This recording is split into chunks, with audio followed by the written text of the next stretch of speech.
Hey everybody, Glenn from PS Nation, and even though PS in the PS Nation means PlayStation, we're still gamers. So a lot of people have asked me to put up a video of all of the stuff I got at MGC last weekend, the Midwest Gaming Classic. So what the hell, I'll oblige. There's 4 games I'm not going to be able to show you tonight. Reason being, 2 of them are for the Famicom, and I don't have a Famicom, and the Retron 5 is not out yet. So, sorry. The other 2 are for the Genesis, and I won't be showing those either because can't find my power adapter for my Genesis, so again, kind of waiting for that Retron to come out. But for the Famicom, it was actually kind of cool. I got a couple of Japanese baseball games. This one I actually have the Super Famicom version as well, Super Famicom being the Japanese version of the Super Nintendo, Famicom being the NES in Japan. But I don't know if this will come up, but look at this artwork on these Famicom cartridges. Just gorgeous. Really, really cool. So I've never owned any Famicom stuff. I knew it was coming. I got these both for $1 each. This one in a full case, manual, everything for $1. So I like baseball games, as you're going to find out, because I think I bought 9 at MGC. Got a little ridiculous.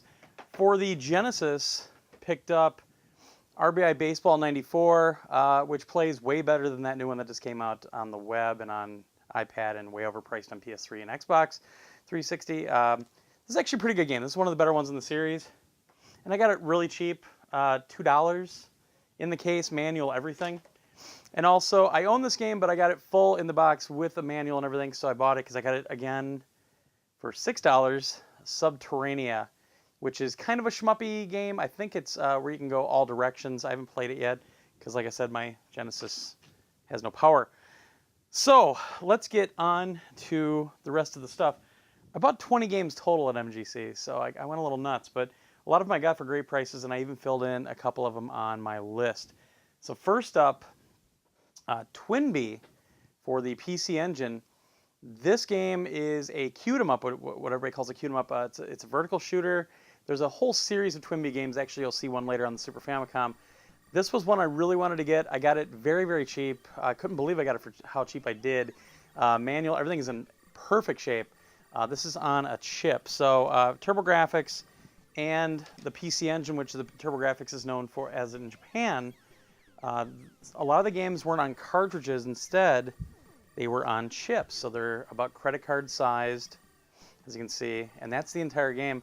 And actually, the funny part about it is most of the games, except for like Street Fighter, the game is actually only in this black area right here. So the rest of it's just a card. The cool thing also is this works in the handheld unit. But I have an adapter so I can use Japanese games, and my Turbo Duo just recently got region modded, so I can use this right in my system. This is a Japanese game. So in the US, they were called Turbo Chips. In Japan, they were called HuCards. So there you go. This is a great game. I really enjoy this series, and I'm very, very happy that I found this on the PC Engine. It was one that was on my list I really, really wanted to get, so I'm very, very happy I got it. Next up, I have the CD version of this game, but it's a collection filler. Sidearms, which is a fantastic shmup from Capcom. There's actually a CD version in Japan called Sidearms Special. Very easy to get. I think you can get it for like $15 on CD, which has a great, great soundtrack. But this is the exact same game, just obviously no CD soundtrack. But again, I'm trying to fill up my US collection on the TurboGrafx. So this was just a filler. So yeah, I got it, again, dirt cheap, so I'm very happy. Next up, I have the third one. The first one actually came out, I believe, on the FM Towns, but this is Raxiamber 2. So this is a horizontal shmup. I really enjoyed 3. It had a couple sound effects I really didn't like too much. This one actually I think overall is a little bit better in terms of the technical stuff, even though this isn't a super CD-ROM like the Raxiamber 3 is. This is just standard CD-ROM. Soundtrack's a little bit better on 3, I think, but really, really fun game, very tough. So you have different fire modes that you pick up when you see the little options and it's shooting in a different direction. And the other button actually lets you burst, like kind of jump across the screen a little bit to dodge things. But very happy I got this. I got this from Carlson at madgear.com, mad-gear.com. My favorite retailer at MGC, my favorite vendor. And he did not disappoint again. I actually didn't think I was going to have anything from him because my list is getting kind of small and not a lot of Japanese stuff on there. But yeah, Carlson found a way. So you'll see some more stuff from him very, very soon. Next up, this Dave helped me find this. Our writer Dave, AB Dave, if you listen to the podcast, long time ago, when Die Hard Gamer was actually selling games, they were an importer, one of the better importers you could find.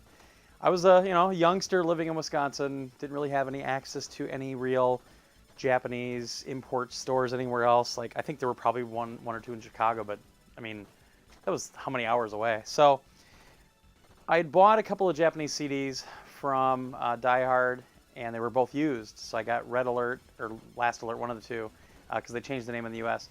And then Final Mission 2. Buying those two, I actually got a free used import, and I got this baseball game called This Is Pro Baseball 89, which became one of the favorite baseball games of myself and my friends for years. It's insanely impossible to hit a home run in it. It's tough to bat, but it was just an awesome game. It was Japanese baseball, kind of at its finest, had some really cool music, had just great gameplay, and even though we didn't know any of the players, it had all the players stats, the real stadiums, everything. So it was kind of our look into Japanese culture, which was just really cool at the time. So Dave happened across this, or I think, I can't remember where I bought this from, might have been Windy City, but this is Pro Baseball 94, 5 years later. And this is actually a Super CD, so it used the extra memory in the Turbo Duo, unlike the other game. It's kind of funny, though, because the game is pretty similar, except new music. You actually get a little bit better music, but you also get a little bit better in terms of like players. You don't have walk-ups, but it'll actually pop up what their stats are, that sort of thing. And so far, I mean, it plays very similar. It looks very similar, but really happy I got this. This is kind of one of those really sweet buys that you don't ever expect. I didn't even know this existed, honestly. And I'm really, really happy I found this. This is actually kind of a predecessor to the Pro Yaku series from Konami, which is out on like PlayStation 3 and some other systems. So Intech did this, and I believe that team still is, it's still Team Intech, but who knows if it's the same people. But very happy I got this. And I got it for like $5. So I'm so stoked. And I called my buddy Rock right away, and I said, dude, we got to play this. So yeah, we're going to be having a session with that soon. Next up, so on the Turbo Duo, there's actually an upgrade card that gives the CD-ROM more memory, and that's called the arcade card. So this is only available in Japan. You have to have a system that can play Japanese games, so you have to have either a little modifier, like a little adapter, or you can get your system modded and region coded. So I don't have it in here. It's actually in my Turbo right now, but this adds, I think it takes you up to a megabit of memory usable by the CD-ROM. So it's actually like you're upgrading your system. So there aren't a lot of games that use that arcade card. I think it's like 12 or 13 total. And I have a few of them. I have actually one of the rarer ones called Sapphire, but I was just kind of on the prowl. I mean, there's some of the games I really don't care if I get them unless I got them dirt cheap. And I did. I found two that were dirt cheap just to fill out the collection. First up, a Neo Geo title that they brought over to the arcade card. There's actually like 3 or 4 of the fighters on the Neo Geo they brought over, and this one is Fatal Fury 2. So I was looking for it. It was on my list, like basically saying if you see it cheap, buy it. I got this for less than I had on my list for what I would pay for it. So again, very happy. Very complete, in great shape. Actually has the spine card inside, which is rare. I'm not a big collector where I look for spine cards and that stuff all the time, but very happy with this. It's a fun game. I've got the 6-button controller. It's somewhere around here. I've got the 6-button controller for the TurboGrafx. So there are some fighting games that use it. I originally got them when Street Fighter II Champion Edition came out on the PC Engine. So this does use the 6-button controller. So it's really nice to have. One of the buttons actually lets you go from that that front plane to the back plane, that sort of thing. It's a neat game. I don't think I'll be playing it that much. I actually have this on the Neo Geo. But I mean, the translation is really good. Like the sprites are really big, the animation's pretty good, the colors are pretty good. The load times are still, yeah, but it's fun. And I got it for, I think I paid like $8 for this or something. So for the shape it's in, I'm actually pretty happy I got that. This next one I didn't even know existed on arcade card, and I'm gonna have to look at my list here. I've got my list on my tablet. So this is called Battlefield in Tokyo Dome Wrestling 94. Again, this is for the arcade card. It's a wrestling game. It's a Japanese wrestling game. And there are recognizable United States-based wrestlers in this. Like the Legion of Doom is in it. The Fabulous Muta, who is obviously Japanese. I think Scott Steiner's in it. There's a couple other ones that I think I came across. It's a really tough game, though. It's fun. I thought it was actually in the Fire Pro Wrestling series, and it doesn't seem to be because it's not, diagonally. It doesn't. The ring doesn't look like a diamond on the screen like it normally does for Fire Pro. I mean, look, I even got the spine card in there. Again, I don't know how valuable this game is. I did look up like the game on eBay, and I paid a lot less than they're asking on eBay, so I'm really happy. I think I paid, again, like $8, and again, I got this from Windy City Gaming, which is actually the first time I came across these guys. They're based out of Chicago, honestly, obviously, but they had a lot of great stuff. Windy City hit me hard because next on my list. So I'm walking around with Dave, showing him MGC and everything, and kind of going over some games because he's planning on getting a Retron 5. And we get to Windy City, and he's got this big bin, and basically it said, buy 5 of them for $10. So basically $2 a pop for these games. And Dave pulls out a couple of baseball games. I'm like, oh, I don't have those. Grab them. $2 a pop. What the heck? So I bought a lot of Super Famicom baseball games and those 2 Famicom ones you saw. So first up, these are from Namco. And I mean, I didn't really realize what they were at the time. They're $2 a pop. I'll take the gamble. But this is a whole series called Super Famitsu Namco Baseball. And I got 92, 93, and 94. I put them all in. They're pretty much the same game. A lot of fun. I really like these. Obviously, I played 94 because, hey, this is the newer players, better stats. Again, I think in Japan they do a really good job with the baseball games overall. It's got all the stadiums, just like the Japanese TurboGrafx game that I've been playing for years. It's got all the stadiums, it's got all the teams, except for I don't see the Giants in any of these. So I'm wondering if the Giants are kind of like the Yankees over here and they don't really license themselves out like everybody else. But those 3, $2 a pop, I couldn't beat that. Next up, GQ Powerful Pro Yaku 3, 1997. A big name, but this is one of the Power Pros games that we've seen on the PlayStation 2. I think there's a Wii one. It's a long-running series. It's basically real cutesy. If you ever played Extra Innings on the Super Nintendo, same series as well, or kind of similar where they're kind of big head, everything's rounded off. I'm a sucker for these. I actually had the second one. This is number 3. I didn't realize I had the second one, but it's fine because it's a really fun game, but they're really tough to play. If you're watching the video right now, which you probably are, you'll see that the batting is crazy. Like, you have to aim for the batting, and I got lit up the first couple times I played this game because fielders run kind of slow. But I love this series. I really, really love these games. I wish they would do like a PS4 version because they're so much fun. It's kind of like Hot Shots Golf, where you think that because it's cutesy, it's going to be real easy and kidsy and everything else, and it's not. It's a very good baseball game. And again, I think I only paid like $2 for this. So pretty stoked I got a hold of that one. And then last, and this one is for baseball, kind of the biggest anomaly for me. I didn't know it existed. This is Taito's game, Harikiri Stadium Baseball for the Super Famicom, which I'd never heard of. I didn't really know anything about this one.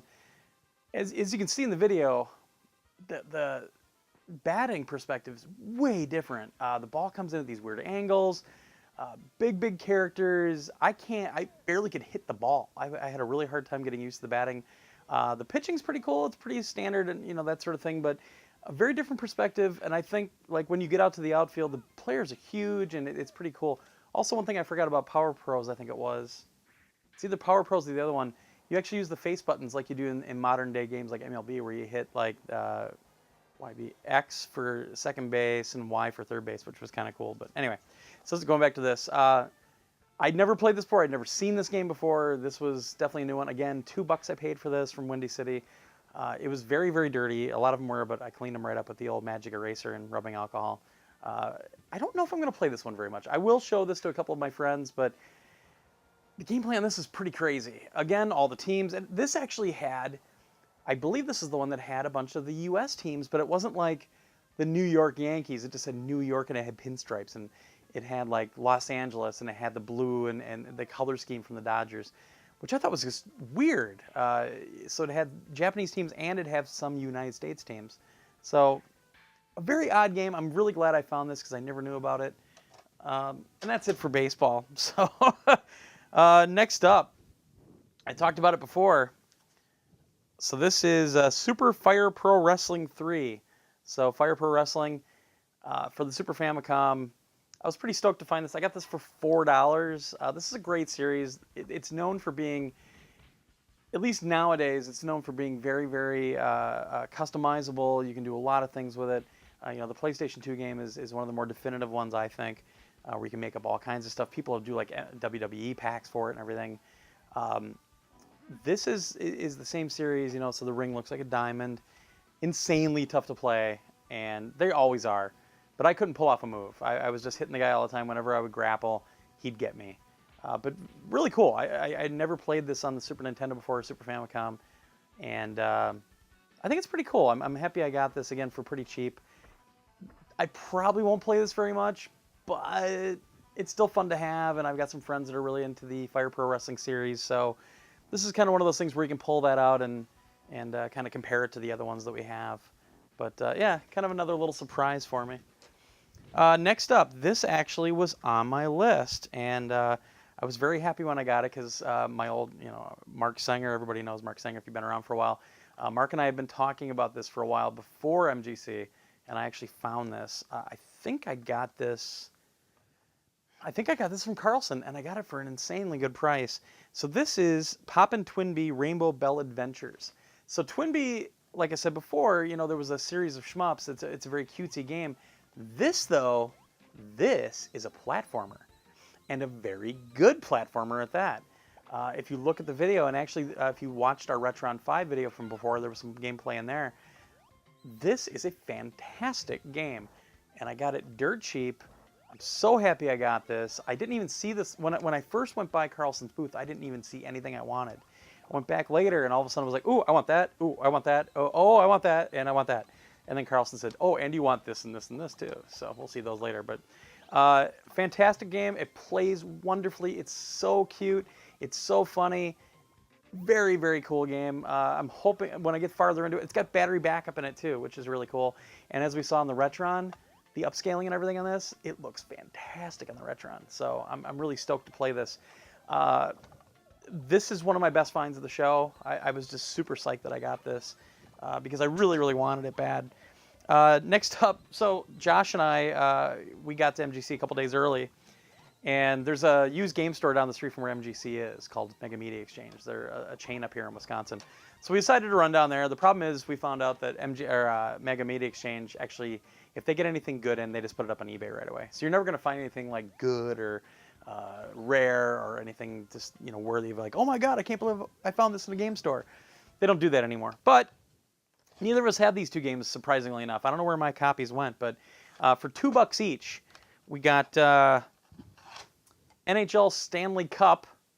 And by the way, I beat Josh at this. Remember Mr. Hockey Josh? Yeah, I beat him at this over at Mark's house. This is from Nintendo, uses their Mode 7 rink and everything else. Back then, you have to remember, this game looked fantastic. It was really cool because everything was, you had the scaling rotation going on. Nowadays, it doesn't hold up that great, but $2, and it's a good game. Of course, for Mega Media Exchange, the cartridge was insanely dirty, but cleaned it right up. And then the other one, which is running on the same engine, basically, it came out first, NCAA basketball. So at the time when this came out, this was huge for me because I was living in Kansas. I'm from Kansas originally, and KU actually, I think, won the NCAA tournament that year that this came out. KU's on here. I can play as Danny Manning. I was very happy. And I remember going to CES at the time and watching this game and just like, oh my God, look at it. You can run down the court. It's not from above anymore. Again, back then it was awesome. It was a very fun game. Nowadays, but $2. $2. So I'm happy. And then 3 more, folks. 3 more. So this next one, I think I played at Trickman Terry's house, our buddy Trickman Terry from over at Retroids.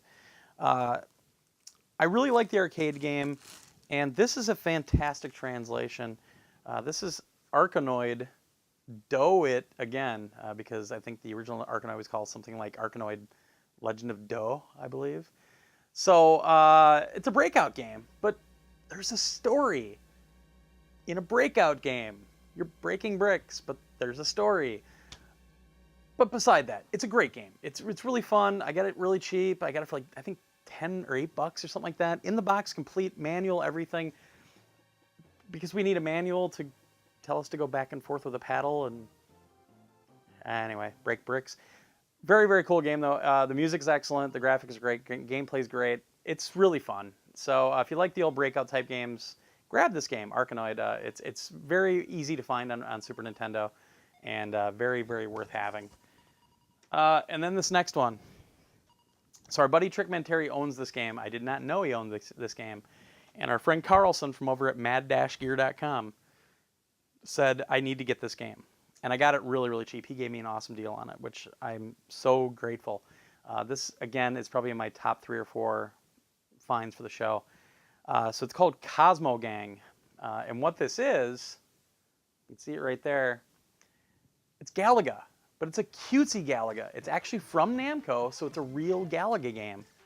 But it's cutesy, and it's got all this crazy stuff going on, and all these really cartoony graphics and everything else. I love it. I so love this game, and I got it for under $20 from Carlson. I can't tell you how happy I am to have this game, and I'm going to be playing it like crazy when I get my Retron 5. I've been playing it like crazy already on my SNES, on my old TV. I freaking love this game. So I don't know how rare this is. I don't think it's very rare when you get a Retron 5, because you know you're going to. You need to get this game if you like Galaga. It's got some of the same sound effects from Galaga, everything else, the same great gameplay. It's so much fun. I'm incredibly, incredibly happy for getting this. So Cosmo Gang, the video it's called, if you can see that right there. But thank you, Carlson, for letting me know. It was so funny because Trickman Terry was right there at Carlson's booth when I was looking around and when Carlson told me to get this game. And Terry said, oh, yeah, get that. And I said, you two are in cahoots. I know what's going on. And last but not least, none of us knew this existed. Mark didn't know this existed, which is surprising. He usually knows about some of the more rare stuff out there. I did not know this existed, which is funny because I love this series. I have 2 of these games on the PC Engine or TurboGrafx. And this is the most expensive game I bought. I got a good deal from Carlson, though. He gave me a nice deal because I bought so much freaking stuff from him. I can't believe this is even on this system, but Spriggan powered. So Spriggan and Spriggan Mark II are on the TurboGrafx/PC Engine. They're both CD games, and Spriggan's one of my all-time favorite shmups. It's just one of the most amazing shmups ever made, in my opinion. And there's actually one in the series on the Genesis called Musha, which is okay. Everybody always says how great it is, but really, if you play Spriggan, it's not that great. Spriggan powered, Carlson said it, and I completely agree with him. This is it's not as good as the original Spriggan, but it's better than Spriggan Mark II. And I definitely agree. You definitely have to learn the weapon systems in this, but the music is great. It's not as great as the CD games, obviously. It could be better. I mean, the Super Nintendo is really known for having such a great sound chip. But it's good music. I enjoy it. Sound effects are great. Gameplay is excellent. Man, again, I can't wait to play this on the Retron upscaled. With all those cool filters, because this is already a beautiful game. Like that first level, hopefully you're seeing it on the video now, or somewhere in this video, where you come out to the first boss and there's that waterfall in the background, the rainbow opens up. It's stunning for what the Super Nintendo is able to do. So insanely happy I found this. Thank you, Carlson. I actually came to MGC not thinking I was going to buy that much this year, and I went crazy, as you can see, but it was for the best. So there you have it, folks. The other stuff, the Genesis games, the Famicom games, I will put up gameplay videos of those on our channel when I get my Retron 5. I'll use those for kind of examples. I do have some other Genesis games as well, but hopefully you enjoyed this. Thanks so much for requesting it. If you guys want to see anything else, definitely let me know. We'll try to record as much as I can. I've got, the Neo Geo. I'd like to put some games up, that sort of thing, because, like I said, yes, we're PS Nation. Yes, we're supposed to be PlayStation-centric, that sort of thing, but I'm in my 40s. Josh is in his, I think he's 29 for the 8th year in a row or 10th year in a row. But we're old school gamers. We started with very, very early systems. I started before the 2600, and I have 2 humongous closets full of stuff, and there's even more stuff in my garage. So, if there's something you guys are interested in, I'd definitely like to do a feature on it for you. Just let us know. Email us at podcast@psnation.com. Check out our website at psnation.com. And subscribe to our Twitch channel. We've been streaming a lot. I actually streamed a lot this last couple of weeks, and we're going to be doing even more. And that's over at twitch.tv/psnation. And you can follow us on Twitter at psnation. So thanks much, and we'll talk to you very soon.